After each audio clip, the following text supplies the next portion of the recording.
This movie review does not have an intro.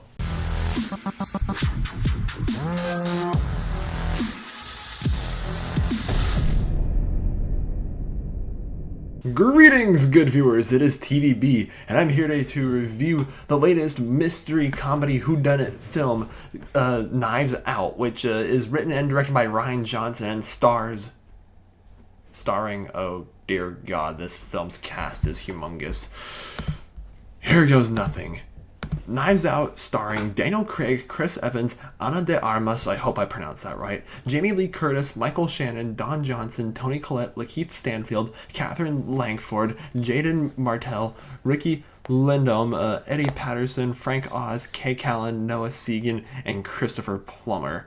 Oh my goodness, so many people in this one movie, and this film centers around Christopher Plummer's character named Harlan, who is murdered after his 85th birthday, and nobody is sure who is, the murderer, and they hire a detective played like Daniel Craig to solve the case, and yeah, this is a very funny and intriguing whodunit film. So I went to this film with very positive expectations. Like, I saw the trailer a few months ago, and it looked funny, looked engaging, and the cast. Oh my goodness, the cast in this movie is...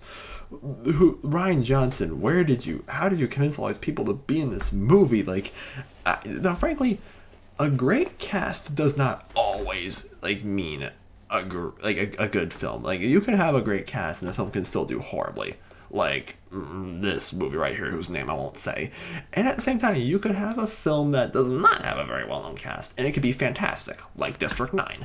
And guys, overall, you should totally believe the hype. Knives Out is a film that's totally worth seeing.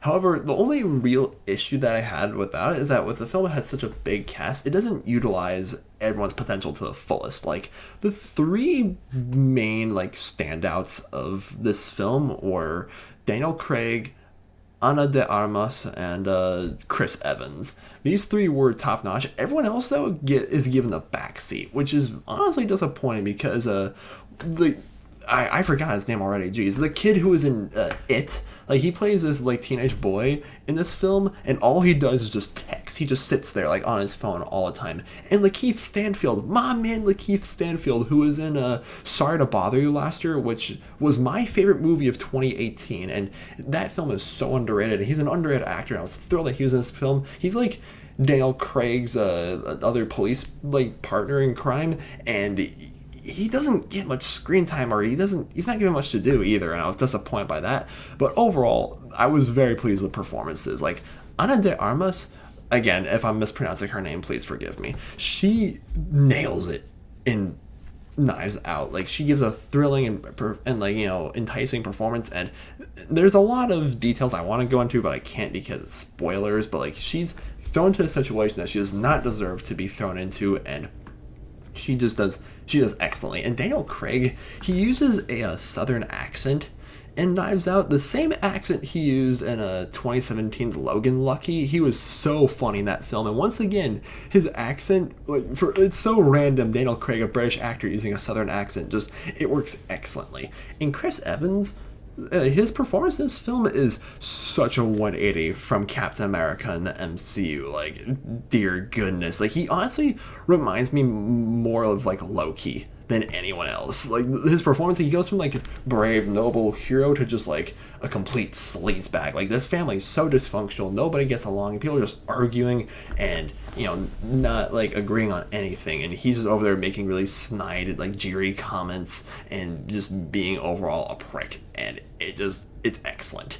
And again, I don't want to go too much into this film's plot because it is difficult to talk about Knives Out without spoiling it, and I consider that a good thing because it's a mystery film.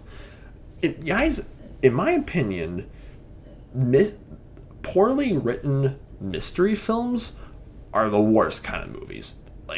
They're right underneath... I'd say in terms of top three, that's obviously number one, but no, the third worst is horror movies that aren't scary and comedies that aren't funny. And then we at the bottom we got mystery films that are not well written, because mystery films writing is absolutely everything. Like, you could have a poorly written action movie and, like, not give this film like the believable dialogue, but it can still be great action scenes, and that's like the film's saving grace. But no, if the dialogue doesn't fit well together in a mystery film, like, the whole like cake just it crumbles and the film is just a mess.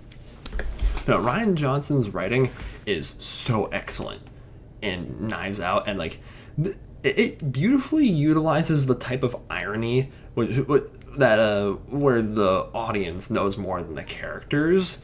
And I can't this is the second time I remember bringing that sort of at least twice I brought up that sort of irony in my reviews, but I can't remember what that kind of irony is called. Oh, I am the worst English major ever. Oh. But even after one major plot twist, I was like, okay, the rest of the film is going to be so predictable. No, there's another twist that happens. And I was like, okay, maybe something's not as predictable as I thought it was. And then the last act of this movie, I was completely mind-banged, and I was just like, oh my gosh, how could I have missed that? Like, they touch base on things, and like, everything fits together. It's like, oh, this all makes sense. I was like, I can't believe I didn't notice that. Just, oh my goodness. So that's all I'm gonna say about Knives Out. If you have not seen Knives Out already, please do. Like, I'm keeping this review a little ambiguous for you guys, so I can entice you to see this film more, and believe the 96% rating it has on Rotten Tomatoes, and the casting and Rian Johnson's direction. Kind of disappointed he's not returning for Rise of Skywalker, because I'm like one of the Last Jedi defenders. I'm not gonna lie, I still think he did fantastic with that, and I still haven't seen Looper. This film makes me want to watch more films directed by Rian Johnson. And yeah, guys, see Knives Out. It gets a 9 out of 10 stars. It's an awesome film. Jeez Louise, finally I can have some breathing room. The past few days have just been absolutely smacked. Like, I talked about this in my Frozen 2 review and my other videos I've made recently. I started working at PetSmart, so I've been there on the weekends.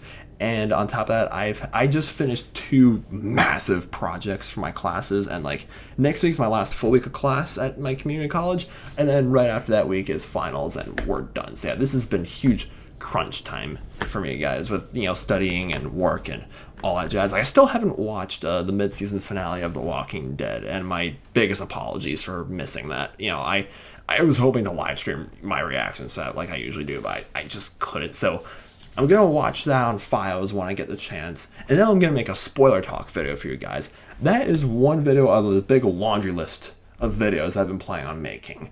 I still have to rank all the MCU films from worst to best. I gotta make a video since COD Modern Warfare has been out for over a month now. I feel like now is I can finally give you guys my first impressions and show you some gameplay for that of the multiplayer and all that jazz.